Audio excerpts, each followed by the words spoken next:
Ladies and gentlemen, welcome back to our Treble series here. Moving along with our season, we are in October at this point, as you guys are going to be seeing at the start of this game against Oldham. Oldham, rather, I think is actually how you pronounce that. But we're doing well. We're doing well in the league. We're not winning the league. We're not leading in the league or anything like that. But it's a respectable placing so far for us. Got a lot of youth players coming in this episode. We're going to be signing some because of some injuries, and just constantly scouting, looking for the next players. And our youth squad is genuinely starting to get to a respectable level. I mean, we're looking at almost basically having enough youth players to put out an entire squad by itself. So really exciting things to come. The team's been playing well, like I said. Bailey picks up an injury in this game in the 89th minute, and puts us in a bad spot. Puts us in a real bad spot, actually.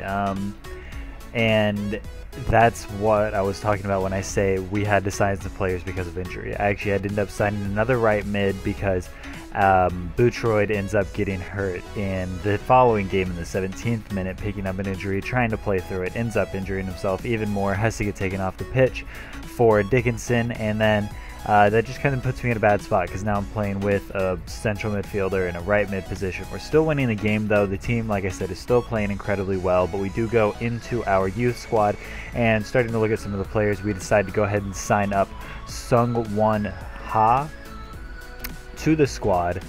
17 years of age. He was obviously going to come up into the squad anyways, already 53 overall. Definitely a player I wanted to go ahead and bring in. Also looking at the Stefan Asi. Decided not to go ahead and sign him up. I don't think, actually I do, no, I was about to say we don't offer him a contract just yet. Want to let him get a little bit more training with the youth squad, come up a little bit more before I actually fully give him his contract. Kind of the only bad thing with as many youth players as we have is trying to train them all at once. So really I'm just trying to train the ones that aren't getting gameplay time, and the ones that are getting gameplay time I'm not too worried about training. So that's your Saf, your Cresswell, O'Donnell, Picari, Stokes, all of those players. They're not really getting trained anymore because they're playing enough where their overall is going to start progressing by itself. So it has been exciting watching this team play this season because obviously this is starting to become fully my team, fully the team that, are all of my players that I've scouted, players that I've signed. So really just still looking to finish out that defense, which does come in this episode. We do get a few more players, some left backs, some right backs. Definitely going to be a while until they're starting, obviously, but they're definitely going to be getting in the squad nonetheless. So it is going to be exciting all the way around. Park ended up coming in this game. We moved O'Donnell back to the right. I just wanted to bring in Ha just in case O'Donnell or Park ended up going down. You never know what was going to happen. Here we're looking at a couple more players that we could sign up to the team. Newman and Whitbread both will be signed up to the squad. Both have really good potentials. Hopefully that ends up working out for us. Looking at our Norway scout, we have one 17-year-old that looks pretty decent. But I'm not ready to sign him because that potential is not close enough of a gap. And then our English players, we have one 73 to 94 rated, or 48 to 64 overall right now, but definitely looks like a player that is going to be pretty good for us and will also be a defender that will be hopefully getting into the squad pretty soon here. So here against Chesterfield, we're just trying to progress, do what we can, win some games. Just keep picking up points and doing really well. Obviously, I think the goal for this season was to get automatic promotion. I don't think we have to win the league. We just have to get automatic promotion, which is still going to be a challenge in itself, obviously coming right out of Football League 2 to go ahead and progress into the championship next season automatically is definitely going to be a little difficult for us. I didn't really speed up any of the takes in this episode. I have a few every once in a while that I do end up speeding up, but I kind of wanted, just for you guys to see the progression of this team. Akinfenwa actually had come to me, asked if he could play a little bit more. I played him for a few games. He ends up picking up an injury. He's getting older. It's bound to happen. So he ends up getting dropped out of the squad anyways. So Ambrose and Cresswell are the main two strikers still going in the squad. So Obviously, at the end of this episode is the start of the January transfer window, and we actually start losing some of our players. Ambrose and Bailey are going to be leaving the squad. Very disappointing nonetheless. Maybe down the road we end up going back and picking up one of those two players, probably Bailey, out of the two of them. Obviously, that's way down the road. I'm talking whenever we're in the Premier League, maybe we end up losing our right mid or something, and we want to bring Bailey into the squad. It's definitely possible. I'm not gonna say it's not possible, but as of right now, we want to only be making sure that we're bringing in players from our youth squad and making sure that the team is fully built from us. Because at the end of the day, that is what the point of this series is. I've been trying to follow a little bit of AirJapes' Treble series. Obviously, he took a break for a while, recently came back. He's obviously still, I believe, in his first season, because he is taking it 1 month at a time instead of the way that I'm doing it, taking basically half a season at a time. Just because I do want to show you guys as much as possible, and I want to progress this series as fast as possible, because once we get into the Premier League, I might simulate like the first season, but if we're not progressing as fast as I think we could, maybe I'll start playing with the team more and more. As I have talked about previously in this series, the further we get, the more games that I'll play. I might play 2 games at the end of this season. Maybe play I think I'm already out of all the cup games. I think we have one more cup game in the FA Cup in this episode that we do have the chance of progressing in, obviously.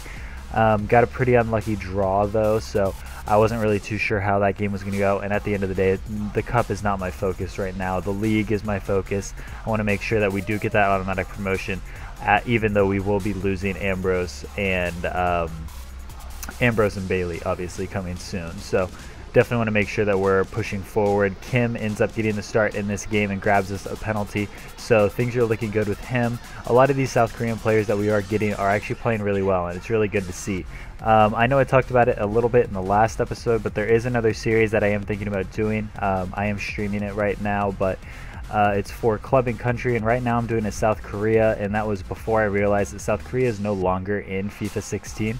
So I can't be doing international squads with them, as obviously. So hopefully I can kind of think of a new idea. As of right now, I just took FC Seoul out of Korea, put them in the Premier League, or not in the Premier League, but in, I believe, the Football League 1, and we're just building a squad of all Koreans, just trying to keep it with one nation. So I'll probably do that, something similar to it, but maybe pick a different country, maybe the US. But as you know, I'm doing MLS Mondays right now, or the MLS series in general, which has been really fun, and that kind of has the same idea as the for club and country. So we may just end up chilling with that.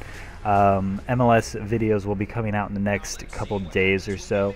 Definitely going to be getting that series back up and working. Here is the FA Cup again, FA Cup game rather, against Bristol. Knew it was going to be a hard game for us. We actually end up drawing the first, I guess, I don't want to say leg, but first fixture against them, so we do end up forcing a replay. And you know, whenever I did that, I wasn't really happy with that, because that means we were going to end up having to play with a weaker squad, and I knew at that exact moment that we were not going to win that game in the FA Cup. So a little disappointing, but it's really just not something I'm really that interested in. I think they wanted me to get to the round of 32 and at least one cup.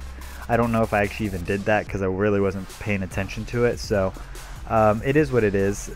It's definitely something that we're gonna have to work for in the next couple seasons, but as we get all these youth players in, it's strengthening our squad as a whole. Our subs are going to get better, our bench is going to get better, and we'll actually start being able to play other players than just our starting lineup, which is kind of what we're stuck with right now. So players are getting really tired, and it's hard for them to win games. But here in Bristol, we have the second, or the replay rather, of this game, and we end up losing 2-1. Pack ends up grabbing a goal in the 56th minute and putting us down at a 2-1 disadvantage. So disappointing there not to get a good result out of the game, but at the end of the day, like I said, our focus is elsewhere, and we are going to be doing as well as we can in that situation. So here you see the FA Cup one more time. Still 2-1 was the result there. Looking at some of our youth players, wanted to go ahead and sign up a couple other ones. Wook Ju ends up having the lowest potential out of everybody, is 79 to 87, but that 79 to 87, so long as it's only that 8 gap, I don't really mind keeping him in the youth squad, because it does mean that he's still going to be a very good player nonetheless. Obviously, we do want all these players to grow to their full potential in that 90 rated, but realistically, that's probably not going to happen for every single player on the team, or we would just end up with literally the best team in the world. I don't really see that fully happening in this series, but you never know. We may have just gotten lucky and just had pure legends come into this squad and really just fully take us to the top of the world. So we'll see how things go. Stokes ends up moving up a little bit in this lineup. Davies is brought into the squad to play next to Winard, and just kind of giving Stokes a chance to play with Malarkey in that midfield. Bailey manages to grab a goal there, but that is the end of this episode. If you guys did enjoy, make sure you like, comment, and subscribe. And until the next one, I'll see you guys later.